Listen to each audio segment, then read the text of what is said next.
Hello, Luke Marshall, and welcome to the SaaS Playbook. We're really excited to have you on this one, and I can assure you, you probably know why. It's the first time we've had an Aussie on the SaaS Playbook, so really excited to pick your brain about a few things, Luke. I know you're a very well seasoned podcaster yourself, so I know how these things work. But I don't think your name really needs much more of an introduction.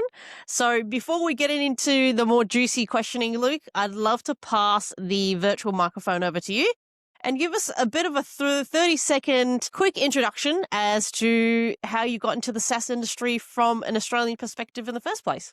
For sure. Jenny, thanks so much for having me. I'm glad we connected. And yeah, like you say, I have done a few podcasts myself, but this is the first real Australian connection I've been able to make. So really appreciative to be here today. For me, the journey into SaaS wasn't a straight and narrow journey as many others may have had. I was actually in the Australian Army for 11 years full time. And as I was progressing through my career, I started investigating different avenues as to whether I'd stay in or get out. I studied for an MBA, I studied for a change management course, and I jumped across into a civilian role working in digital project management and digital change initiatives. And a couple of years into that role, I got contacted by an ex-colleague of mine. He said, "Hey, we're looking for people with great leadership experience that have worked in sort of business. I'm working with this private equity portfolio that manages SaaS companies. Would you like to come and check it out?" I flew out to Las Vegas, of all places, to sit inside a briefing of all these companies that were in this private equity portfolio, just talking about marketing ideas and how to go to market. They were using terms like MRR and LTV and CAC that I'd never heard of. Coming from the Army, I am familiar with acronyms, and these were none that I had in my vocabulary. But it was of interest to me. And this was sort of in the late 2010s where SaaS was sort of really hitting its stride. And the biggest thing that tipped me into saying yes to the opportunity was this idea that SaaS is almost an infinite supply chain once you have the product, right? The concept, I still remember this in this dusty shed in Las Vegas. They said that, in a traditional business, you'll have a widget on the shelf. Once you remove that widget and sell it, you have to then go get the parts to build the next widget, then find the next customer to go sell it. In SaaS, you can sell 100 widgets overnight. And when you wake up in the morning, 100 widgets are still on the shelf. Once you have the base product, it starts to sound like, oh, okay, I get that, right? So it's a scale thing. And this was off the back of these crazy SaaS valuations and everything. So I jumped at the chance because one, it sort of took me out of my comfort zone, out of military and in the contracting space I was working in, and threw me into this entirely new place. That was 7 years ago. So since then, I've worked alongside multiple SaaS startups under the private equity firm as a CEO, as a director of operations, as a board advisor. I work on several external companies to the fund as well as advisor and mentor work with some junior startups.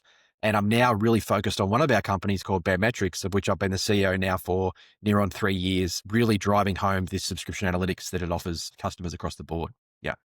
Yeah, look, I mean, that's a pretty unique story. You can imagine going from the army to SaaS is almost, I would say, completely different ends of the spectrum, right? Yeah. I don't think anyone really predicts that they end up in SaaS, but I think that's the beautiful thing about SaaS. And just what you touched on earlier, it's so nimble. It's such an innovative industry. And like you said, it sort of means that we do have to keep on the front foot in terms of growth, right? It's quite aggressive. And because the industry is so innovative, we have to be on the front foot. And I think that's what I love about being in the SaaS industry.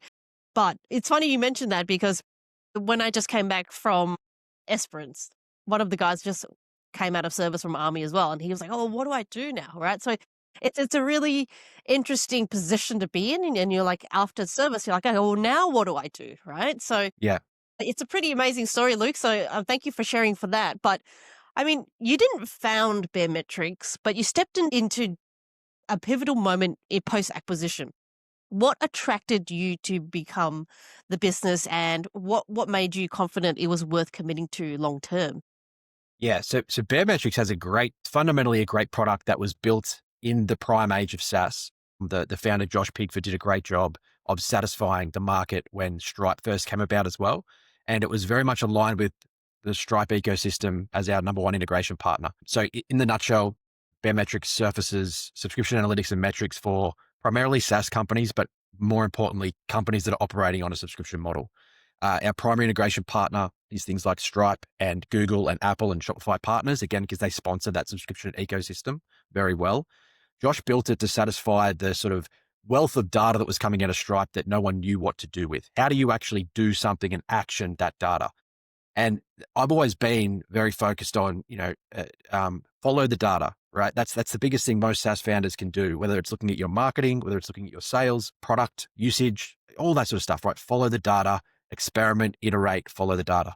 And so Baremetrics is that in a nutshell, right? It allows you to pass that data out into usable chunks and actually gain some insight that drives action. Not just a fancy dashboard, not just a spreadsheet, it actually drives action. So ever since we acquired it, and I sat on the board to begin with, and then I moved into CEO role a few years after, it just always was amazing to me that these SaaS founders would come to us. And I was probably a bit naive in the start, thinking no one needs Baremetrics. Everyone should have a handle on their data, right?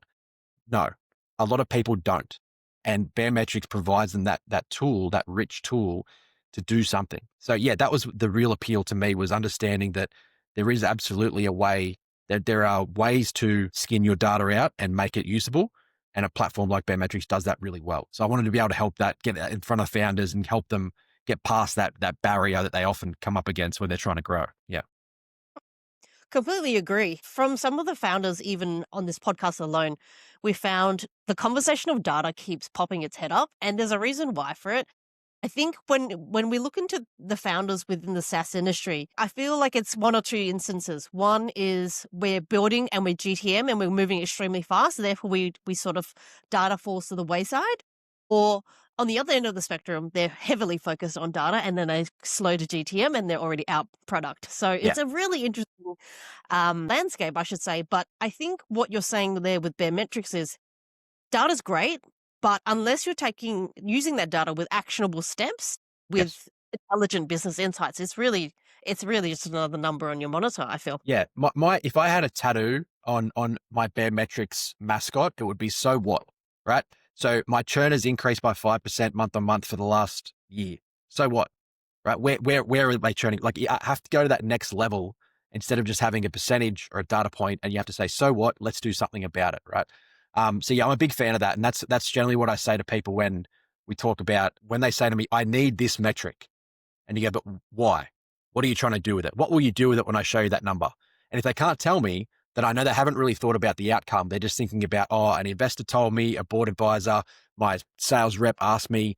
Like, you need to understand the why and the so what behind data in order to actually drive growth. Yeah. That's it's a poignant part of data, like you mentioned, and I think if founders actually are focused on data, but also GTM on a parallel, they'll find themselves a lot more successful. I've actually met a gentleman on this podcast who bootstrapped his own business for 14 years, no outside investment, no nothing, and he's still surviving to this day. So Yeah. very unique stuff, and that's because he was focused on his data. But I think the title of this podcast, so what? Yeah. 100%. And like, you talk about the data behind, like, the client stuff. You can talk about the data behind app usage. You can talk the data behind why your customers are churning, like the reasons. There's not just one level of that data that you should be focusing on. Like you say, you appreciate where it comes from, and then doing something with it is the hard part, and following it to the point where it can't be denied, right? A lot of people you'll get into this trap of vanity metrics, is another term we throw around. The metrics that look good and are always up and to the right, but don't mean much because they don't drive change. And it also allows you to have a fundamental benchmark whenever you start to experiment, which everyone should be doing, right? Everyone should be experimenting at any stage of their funnel, at any stage of their operating model. How are we getting better? What are we doing? So having a data benchmark and a baseline allows you to experiment accurately and see good outcomes. This is a more of a curious base question, Luke. When it comes to your clientele, what is the data driven from those payment gateways are you finding most helpful for them? Yeah. I always point to retention data in particular. So net revenue retention over time. This is another important point to note with data. It's some data points are useful at a point in time. Others become more useful over time. Things like LTV, for example. If you were to look at LTV, lifetime value, or customer lifetime value, sometimes called, and you look at it today, that'll give me a sense of what my company currently looks like. If I look at then how that LTV changes over time against a particular cohort, I can now go back and say that New Year's campaign I ran in 2025, of those 50 customers that I onboarded in January, 40 of them remain. When I ran my Australia Day campaign at the end of January or into February, only 20 of those remain. Let's go analyze those marketing campaigns to understand why one particular cohort had a higher retention rate and a higher LTV over time than the other one. If I look at it at that point in time, I may have onboarded more customers on that one particular campaign, but after 12 months, the majority of them have left me, right? So the immediate signal, great campaign, we onboarded all these new customers. The lag signal of LTV over time by cohort shows me it wasn't a strong cohort. Prime example of this, I was going through retention. So my answer to that question is retention tables, net revenue retention over time. A prime example of this, I was working with a client a few weeks ago and we were doing exactly that. We looked back 24 months and I saw on our tables in Baremetrics, they're essentially color weighted. So dark blue is good because dark blue means you onboarded and retained. We had a particular dark blue strip that came from February 24. And I said to him, what did you do in February 24? You know, your average retention is 60% after 6 months. This cohort is over 80%. And he goes, I don't know, let's go back through. We went back through his operations. We had a look at some annotations he'd made on his KPI tracker.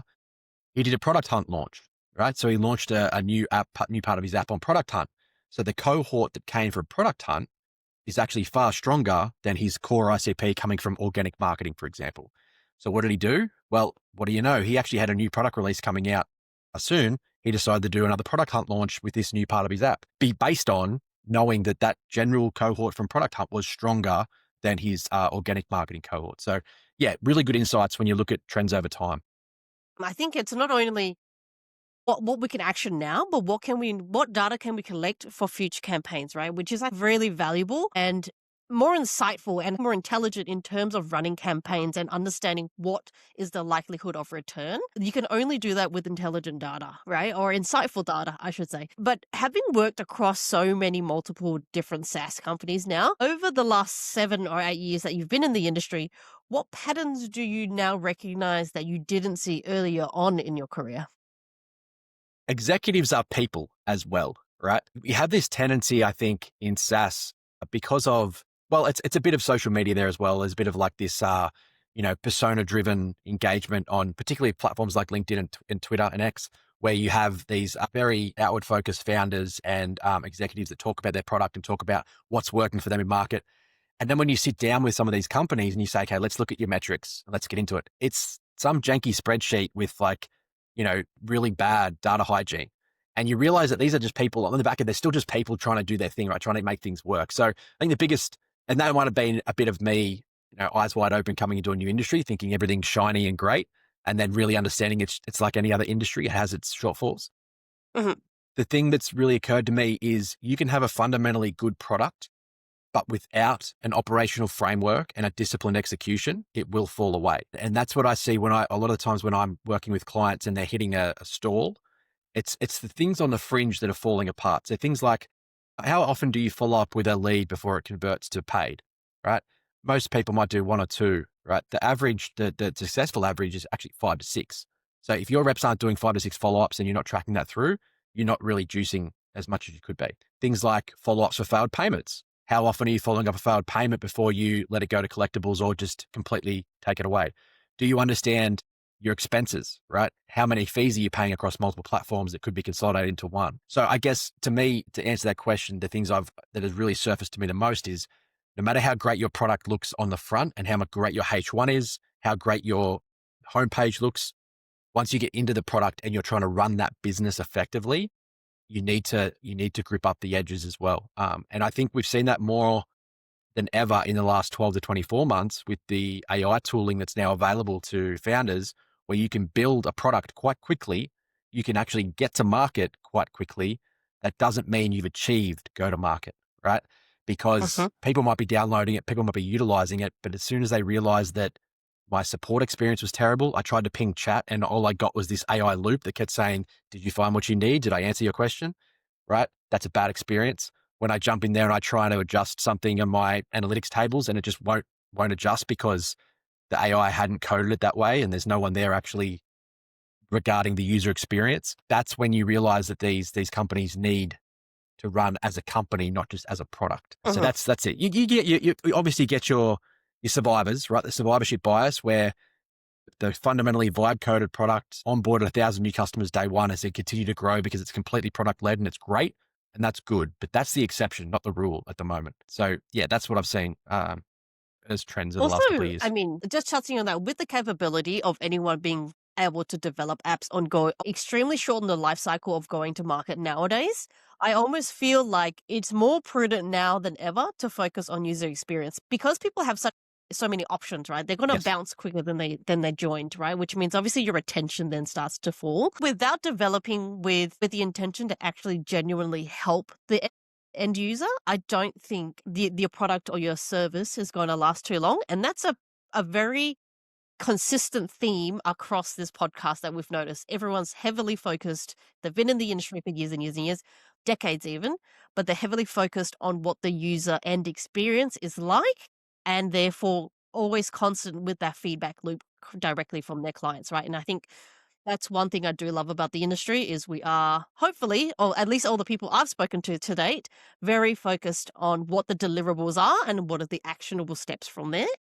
Being deliberately resistant to implementing AI support because I'm happy not to seek headcount efficiency by eliminating my success team because one, I have KPIs in there. We have sub 5 minute response times during business hours. We have KPIs around the ratings our conversations get and the time to resolve. I could throw that to AI, no worries, right? But the fact that people comment on our support, on our service, and we get emails back saying, hey, just wanted to call out, any of my success team, that becomes a pillar for my company now. That becomes a strategic pillar that I will continue to rally around. And I don't think AI can do that for me yet. And I'm very hesitant to put it in any roadmap for the near future anyway, just because I'd much rather have that human experience. And that points to a greater, I think, phenomena in the industry at the moment is that the genuine validated human experience will be far more valued than any implied AI experience. Conferences, I think, shaking someone's hand and listening to what they say in person will become far more important than it ever has been. As we close the uncanny valley and we struggle to distinguish real from not real, then a genuine human experience in support, success, and sales will become more valued, I think, over time. Far more valued. We're so innovative and the industry has moved at such an extreme pace that now it's almost overcorrecting where people value human and human interaction and agree. In terms of the customer success and retention team, I don't really foresee it being outsourced for us either in terms of an AI adoption discussion, because I think when you look at, if you really break down and understand customer retention and customer success, you're not going to be able to do that from an AI perspective because no matter how well you train your AI systems or your agentic flow to act or seem as human, they'll know. People will know. I'm like, people aren't stupid. They can figure it out, right? But it's important to sort of still focus like, yes, AI can help the team to a certain degree, but it cannot replace. And I think Yeah, that's and one thing that I will never change at Heritage Digital for sure. yeah, I'm hesitant to say never, only because of the rate of change and evolution of AI models at the moment is scarily fast. And if I think about what's happened in the last 5 years compared to what's happened over the course of my lifetime, right? Going from pre-internet to handheld phones to AI, what does the next 20 years look like? To me, is not out of the realm of possible, but definitely not at the moment, right? So, yeah, until you bridge that gap entirely, where it is indistinguishable from real, then yeah, there's still a value of human touch for sure. But I also don't feel like every pillar of your business requires AI. And I think in terms of understanding analytics and metrics and more so from a data perspective, sure. Like because you're not interacting, you're not using AI to interact with your customers. That's the key difference for me, at least. So, I mean, Baremetrics has become a core source of truth for founders trying to understand their businesses. From your perspective, why do so many SaaS teams still struggle to really understand their numbers? They're monitoring too many things at once and they're trying to action too many things at once. When you look at the absolute wealth of data you can ingest now from multiple platforms, so just off the top of my head, right, if you think about Google Analytics, which is now giving you traffic by source, by type, by country, by demographic, whatever you, however you want to slice and dice that. So you've got your Google Analytics, top level. You'll then have Search Console, right, which is more narrowed down into your SEO health, page speed insights, etc. You then go across to your CRM, which is say HubSpot. So you now got customer insights. You might have enrichment data in there from Clearbit. So you're now looking at company, industry, subsection, employee headcount, revenue size. You then get into your revenue tool like Stripe, where you've now got all your payment data in there. You then go across to Baremetrics as another layer of that, which has got some more analytics that are deeper. You just have this like world of data at your fingertips, right? And that is a blessing as much as it is a curse for many people. So my advice to most people, and this is where it comes down to this disciplined execution and data-driven analysis, you need to measure what matters, right? I know that's a moniker quite used in goal setting, et cetera, but it really comes down to it. I always recommend when you have these systems set up, one, have an accepted source of truth. So it doesn't have to be a validated source of truth necessarily, but it needs to be accepted and repeatable and shared. And what I mean when I say that is you might have a dashboard set up in HubSpot that shows you your traffic, but you might also have Google Analytics. Which one of those is the team using? Because there can be discrepancies. There will be discrepancies. Pick one, right? Focus on that. Next is, what are my strategic goals for the next quarter? Okay, so my strategic goals are to grow new customer count, right? Therefore, my primary metrics that I should be focusing on is rate of new customer acquisition, total new users, and new MRR, as opposed to expansion or reactivation, right? So they're my three core metrics now. So for the next quarter, again, time boxed it. My lighthouse goals are here, and my lighthouse metrics will be new user acquisition, rate of new user acquisition, and new MRR.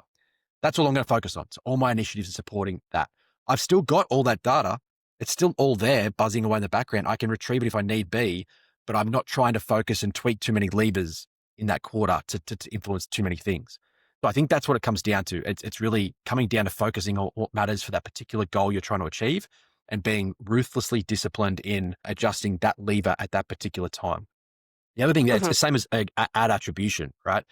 If you're running a particular campaign to a landing page and you can follow clicks through to conversions through to paid, then you understand the efficiency of that campaign in particular.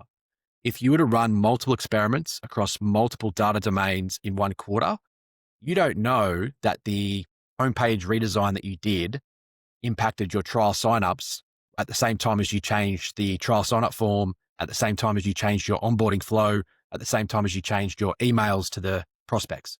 Like, you've just adjusted so many variables. What actually moved the needle? What worked? You don't know, right? And so that again comes back to disciplined execution, but also rapid iteration, experimentation, and good base data. All the analytics and the data across all different platforms, right? So you pick one, run with that for the next quarter, but also have your goals and align those metrics and data with those goals.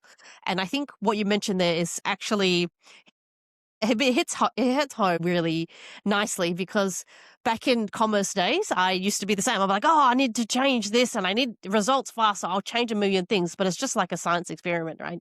You cannot understand where the true change is unless you can only change one or two things. I would Correct. even isolate it to one singular thing Yeah. so that you can understand the adaptability of your market and uptake.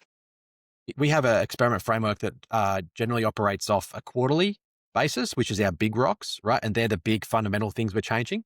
But we also have 2-week sprints for funnel experiments. And what we actually do, the way we frame it is really valuable, is you start with an observation, right? And you say, based on my screen recording data from my trial sign-up flow, not enough, too many people are clicking away from the trial sign-up field, right? So that's my observation. Too many people.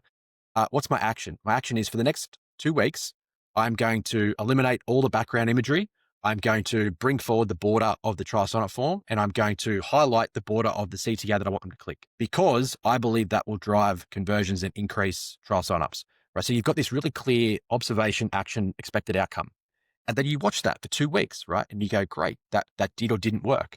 But the fact of the matter is, it's 2 weeks. It's quick, right? It's a quick short-term experiment. You can get an instant feedback loop and start to adjust on the fly. You're not thinking about redesigning my entire trial sign-up flow, adding fields, decreasing fields, because that would be a big push, right? And it can be overwhelming for people. Take bite-sized experiments, 2-week sprints, iterate, continually experiment, and you'll have a good outcome.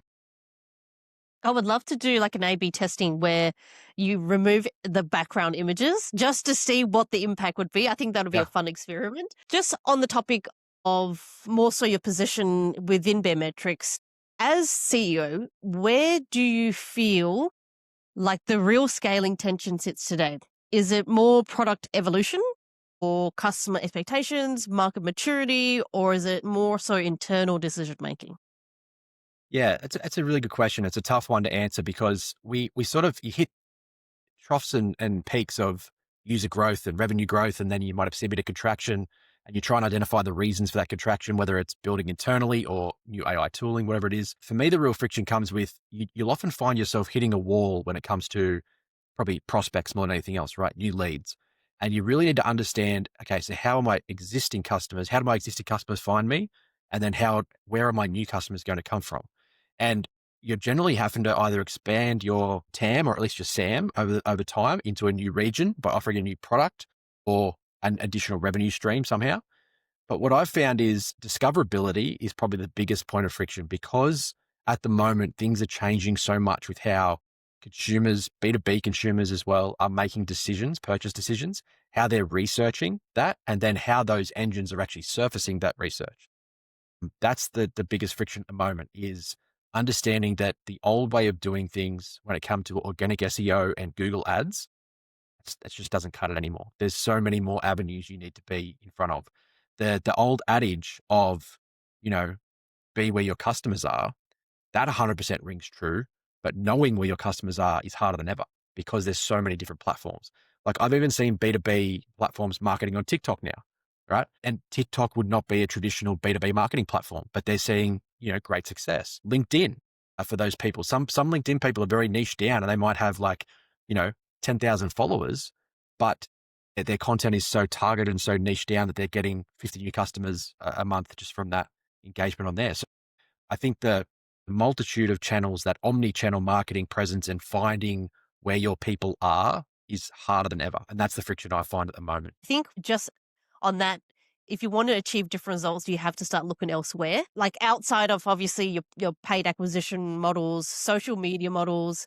I think almost, and it's funny that you said that a lot of B2B businesses are going onto TikTok because I think people now strive or at least are starving to see the more human element when it comes to B2B businesses. And I think that's why it's worked Yeah. really well for them on TikTok because, as you know, TikTok is more bit focused on more relaxed type of content where it's Yeah. not so heavily edited, it's not so curated. And I think that's kind of what it boils down to is having that human element and that human touch. Like what does Luke at Baremetrics, what are they building?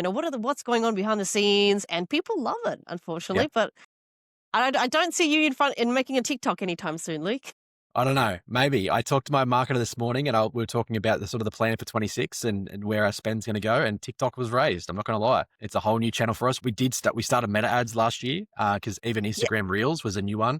And the funny yeah, thing was, as soon as we started investigating and I started looking at how we would create a business account and all that, I started getting retargeted by some of our clients and some of my peers.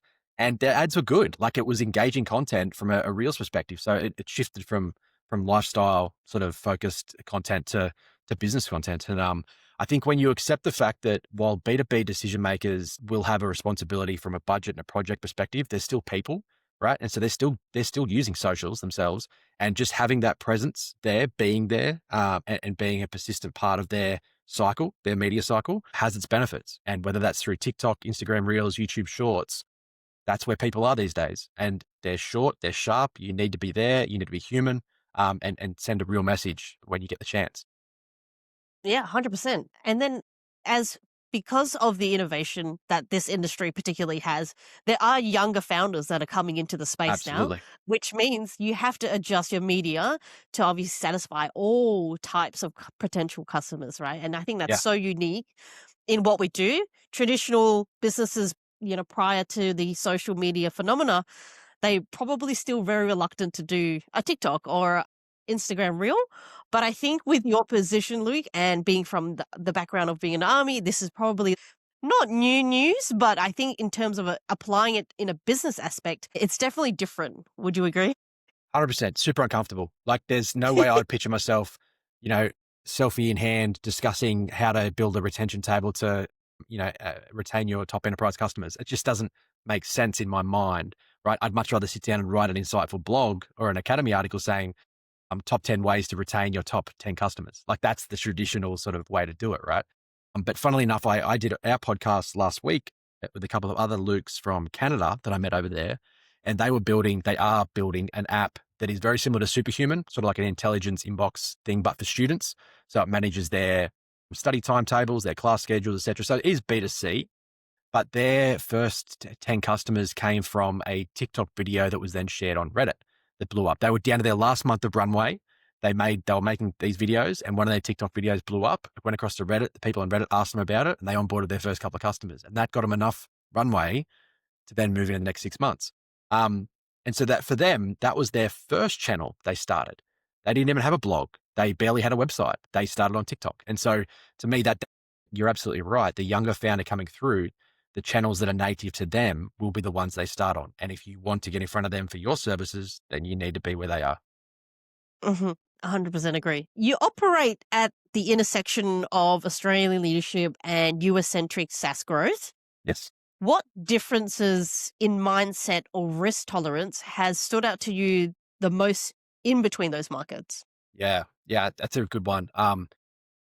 I've really struggled to break into the Australian market, even when it comes to just creating networks and mentoring sort of chats with people. I don't want to say that the Australian startup market is suppressed in any way, but it's certainly not as full of life as the US market is. And the risk tolerance for throwing venture capital in particular at startups is very limited. I even saw, I can't remember who it was last week, they just moved to the US in order to gain funding to continue the growth of their SaaS company that started in Australia.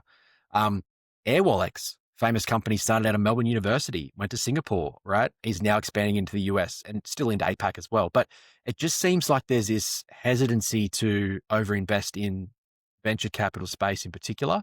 We're far more conservative and far more demanding of our returns. And that's not a bad thing. Like that's okay. That's how, and many could argue that the Australian financial ecosystem is in a better state than the US, right? And venture capital hasn't contributed to that. Venture capital almost becomes this economic driver of just, snowballing up to the next investment. You need to have an initial investment, if nothing more than to attract additional investors, not to sell your product, just to have this badge that I raised capital, so therefore I can raise more. That's probably a big thing there. But I do think that there is benefit to that in that when that capital is deployed effectively and sometimes into riskier endeavors, then you do see a larger upside and you do see a larger economic and social benefit to those ecosystems. So, yeah, that's probably the biggest difference, I think, is the risk tolerance and the general approach to venture capital startups in particular. And what it also does is when you're looking at the US space, people are more inclined to have a go, right? Which is what we've often thought of in Australia as like, the have a go attitude and everything else. But when it comes to tech, it seems like the US is definitely more forward leaning in that space because you have seen these stories of people being able to raise capital, family offices pitching in, running bootstrap companies successfully. The stories are there. So therefore, you can be what you see. Yeah. It must work to some degree because there's quite a lot of success coming out of. I mean, there is obviously, I don't want to take away anything from the Australian market. There are successes. It's just, I feel like it's at a much decelerated pace. Yes. They actually have government grants, as you would know. They have government incentives to adopt or create new AI products and tools. So I think it's just the way that the nation has built innovation and prioritized innovation, where we probably prioritize more being a lot more cautious because we're so protective of the economy.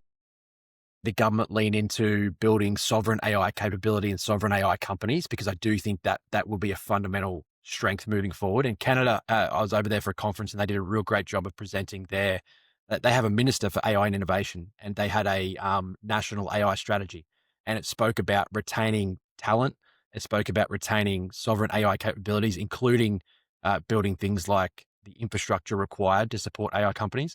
And I think Australia, if they can get into that space early and understand the importance of it, then we will see a bit more of a focus on those innovative startups that come through. And you're right, we've got our champions, right? We've got our Atlassians, we've got our Canvas, Zero, right? Things like that we've seen come from Australia and the region and accelerate forward are there, but they are, I want to say, few and far between. They're definitely fewer than what you see in the US, for Mm. sure. Yeah. Mhm. Yeah. I mean, I've got one more question for you, Luke, and this will be the last question to tie up the podcast. So, for aspiring founders or operators and leaders listening who want to build something enduring in SaaS, what's one principle you've learned to master or matters more over time? I really do think you need to be ruthless in your niche. And it's almost becoming cliched when people say this, niche down, but it's more true than ever. And it's going to become more true than ever with AI companies becoming less of a moat, right? There's less of a competitive moat around these companies. So when you go after your first 100 customers, who are they, right? Have a very clear understanding of who they are, where they are, and talk to them in a language they understand. If you're everything to everyone, you're no one. So, a couple of my recent podcast guests have really solidified this thought for me because we often talk about how good companies came to be was because I was experiencing a problem or a pain myself, right? I built a product to solve that pain and found out there were other people that had that same thing, and therefore I sold it on. And a couple of companies I've worked with over the last year in particular have had that exact thing. And the insightful thing to me was the founders at the time didn't really think that there were other people that had that problem, but they built it, they shared it, and all of a sudden these people come to them and said, "Hey, can you just adjust this or can you add this to it?" And they're like, "Yeah, other people have this same thing," and they built their company from there. And so I think that speaks to the value of niching down onto a particular problem set for a particular set of people first. After you've started to build momentum, then you can start to receive feedback from the wider market and build things that other people want as well. But in order to set the foundations for success and have a good financial basis, have a good operational basis, just be very specific and be very specific for someone. Now, you can't get like hyper focused down to the individual, but having a very clear understanding of your ICP, your ideal customer profile, to the point where I can say, head of engineering working in a company of 0 to 100 employees in the greater US region that particularly work alongside Microsoft SQL Server, Snowflake, and HubSpot. My platform is the best one to do X, Y, and Z. Just knowing that that's your group, because now you can go find out where they're talking. Are they in Discords? Are there community groups? Are there Reddit channels? And then you go and talk to them and say, "Hey, this is what I'm working on. This is what I've got." Knowing where they are is half the problem. So yeah, niche down, focus on your niche, satisfy the niche, and then expand after that. That's actually challenging the status quo where most business and most founders go into business and want to satisfy everyone, as you mentioned. Yeah. And I would agree. I was there once upon a time as well. From sort of a new person, a person coming into the industry, that you'll want to cast the general consensus. You want to cast your net really wide, only to find out it's not working because it's a inscalable model that way because everything you're doing is bespoke. It's hard to scale, but then you're not really offering a core service or offering that really speaks to your ICP. Yeah. And I've got to remind myself that sometimes too when I'm planning my roadmap or sitting down and thinking about what's next or how do I expand my revenue and continue to grow. It's like, oh, we'll build this. And it's like, but has anyone actually asked for that? Does anyone want that? And I guess the second part of that equation of the thing that you need to learn is listen to your customers, right? Listen to your customers and talk to your customers. They will give you the insights that will help you grow. Because again, if they're experiencing it, their close ecosystem is probably experiencing it as well and will value an additional capability. So yeah, talk to your customers and listen to them as well. It's part of that. Yeah. Another told me just on one of the podcasts is don't be a feature factory. Just Yeah. build what your customers want. It's as simple as that. And Yeah. often it is really is as simple as that. Yeah. Benefits, not features. That's the key, right? Benefits, not features. Yeah. Correct, correct. Well, thank you so much for your time, Luke. We really appreciate it. Was probably one of the podcasts that we were really, really excited to host, mainly because really wanted to understand your Australian to US perspective, but also understand your such a unique story of how you came to the industry in the first place. So once again, Luke, thank you so much for being a part of the SaaS Playbook. For sure, Jenny. Thank you so much for having me. I really enjoyed the conversation and hopefully it can be of help to some people.